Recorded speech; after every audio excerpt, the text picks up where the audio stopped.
Alright, I'm in the park. It's a nice day. I feel like shit. I'm getting over a cold. So, hey guys, thanks for coming back. It's still me, still Kamiko. This is probably going to be part of a new channel segment that I want to do for my YouTube channel called Let's Talk About. And I just want to just sit down and talk to you guys and throw my thoughts and feelings and opinions out there about various topics. So I'm going to start that today. So today, let's talk about depression. Alright? Because, you know, it's depression. Why wouldn't you want to talk about it? I'm going to start you guys off with a little story. This past weekend at my sister's birthday party, I talked with a family member who asked if I was sad. Now, I understand why they asked me this, because I was kind of withdrawn. I was quiet all day. I was a little grumpy, too. And I guess he thought maybe I was a little depressed.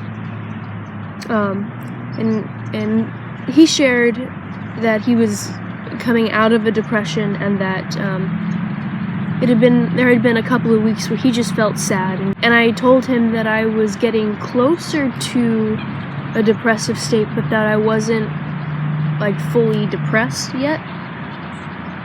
Now, I'm bipolar, so it wasn't a big deal for him to ask me if I was depressed. But I said and motioned depressed with open and closed quotes because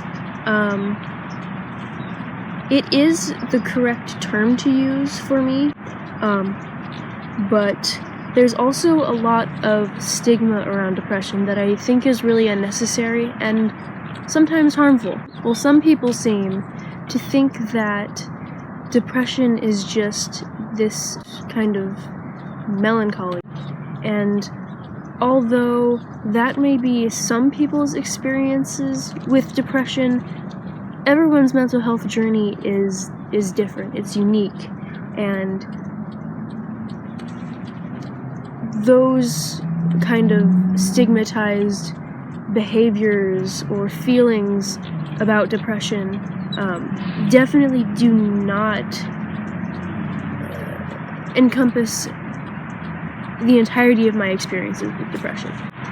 But also, since I'm bipolar, I tend to think that bipolar depression is kind of its own special sort of crazy. It's a cyclical thing.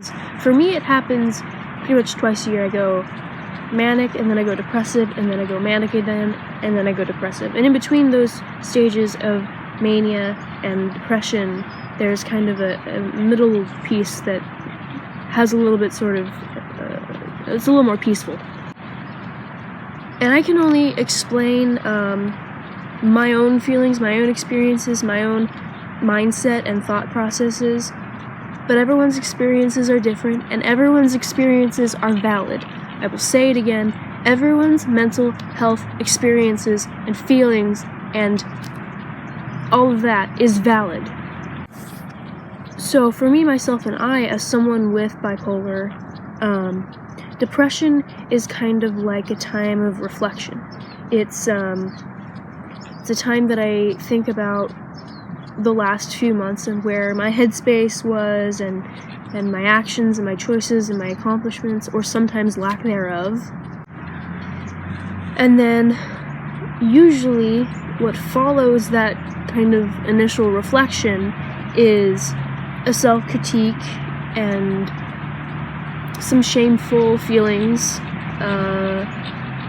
and some other emotions, which is where the sadness can come in for me, as well as, you know, the feeling sorry for yourself, or just almost sometimes I just kind of fall into this spiral of self-loathing during my depression.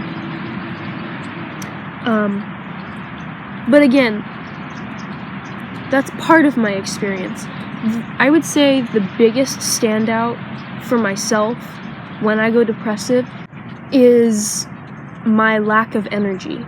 And I don't mean like necessarily physical energy, because that's part of it, but it's also like my gumption, my drive, my I end up with feel like I have a lack of purpose or less inspiration to get up and do the things that I need to do.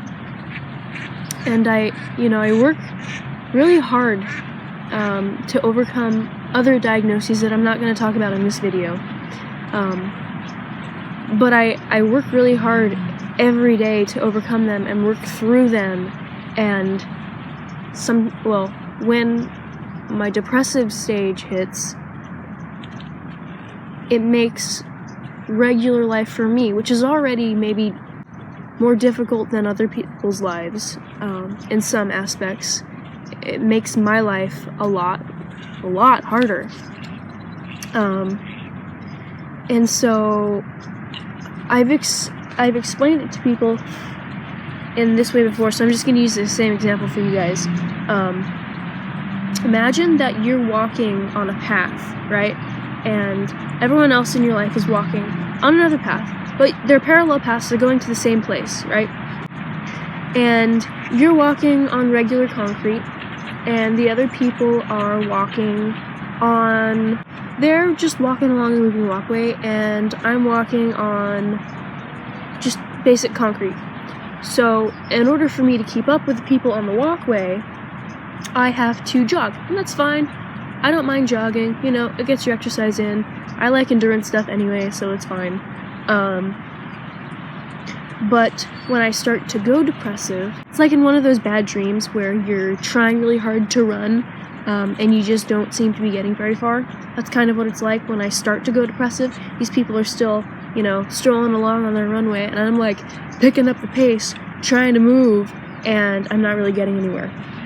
And then when the depression actually hits, it's like these people are still strolling along on their walkway, but once depression hits, it's like you're no longer walking or running or sprinting or spinning your wheels on regular concrete. Now you're in this channel filled with molasses that you're neck deep in, and you're still sprinting, you're still running, but you can't move because you're fucking stuck in molasses. You can't move.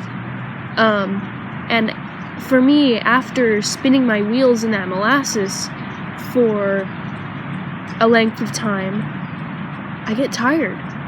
And that's when I find it hard to get out of bed, which is another, part of the stigma around depression, which is like, oh, they're just feeling bad for themselves, they don't want to get out of bed, blah, blah, blah. And it's like, yes, you don't want to get out of bed, but there's a reason, It's not just that I don't want to get out of bed. It's that I've been spinning my wheels and getting nowhere. What's the point of getting out of bed if I'm not going to be making any progress? What's the point of getting out of bed if I'm not going to be able to catch up the last 2 miles that I've lost spinning my wheels in molasses? So, for me, there are times where it's hard to get out of bed, but there's a reason behind it. It's not just like, oh, I just want to sleep. I just want to sleep, but really it's just I want to bury my head in the sand because I am deathly afraid that I won't catch up. So again, these are my experiences. They're not anyone else's. These are real stories, these are real experiences, these are real instances that I've shared with other people. And I just want to stress again that other people's experiences may be different than mine. They may be different from yours. They may be similar to mine in ways, or similar to yours in ways, but they are always valid. Your feelings and your thoughts and your experiences are valid.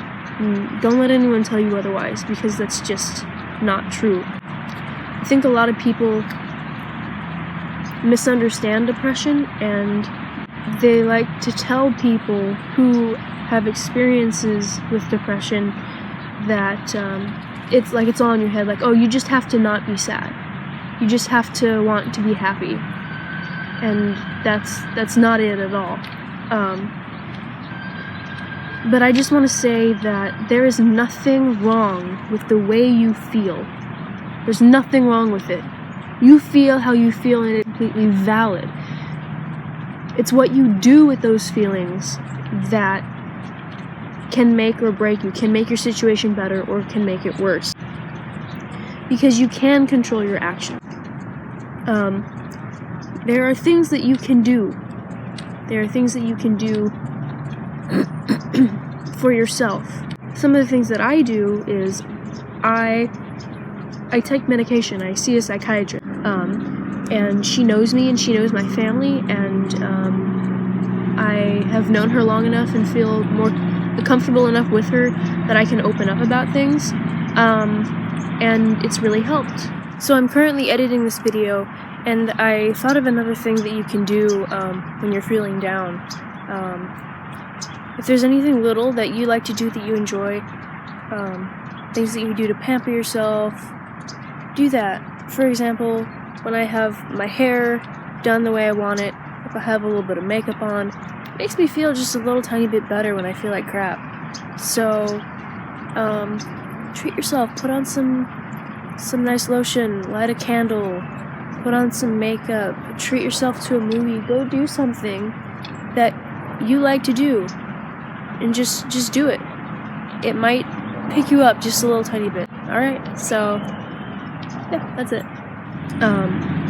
And the other thing that I do, I didn't do as much before, like when I was younger. I think that at this point, especially in my life, communication is really important. I have a support system. I have, parents, I have family, I have friends who know me. So at this point, I'm well enough known by the important people in my life that, they can check in with me. And if I ask in times of, more sanity for them to check in with me if they see anything, so that I can kind of take a step back and see where I am. But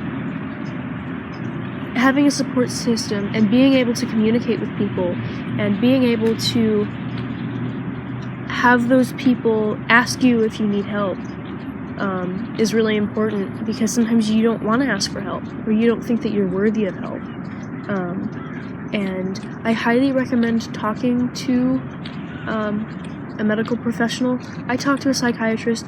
If you just want to see a psychologist, that's fine, but I really think that you can benefit from someone's professional opinion. So again, your thoughts, your feelings, your everything are valid, and it's what you choose to do while you're thinking and feeling these things that's going to make a difference in your life. And if you choose to not get out of it, if you hide from the people that care about you, you're not really going to get anywhere. But if you can force yourself to get out of bed, go to work, go to school, go do whatever you do, force yourself to follow the routine that you've made for your life, it's going to be better for you. I'm not saying it's going to be easy, but it's going to be better for you. It's going to, first of all, show you and show the world that yes, you are still capable of doing it. Is it hard? It's hard. Does it suck? It sucks so much, but you can still do it. I believe in you.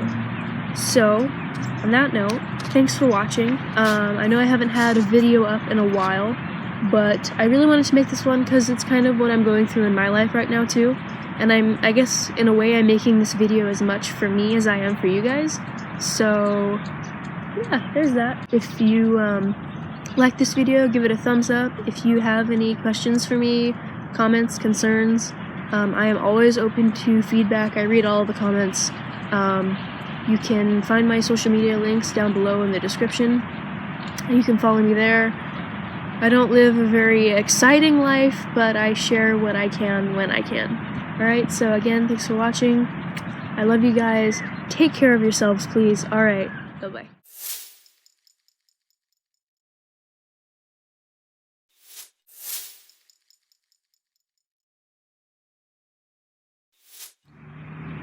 Completely random side note, guys. Wow. Completely random side note. Have you listened to Pink's new album? Because I have been playing that shit on repeat, and it's so good! It's so good. Go listen to it.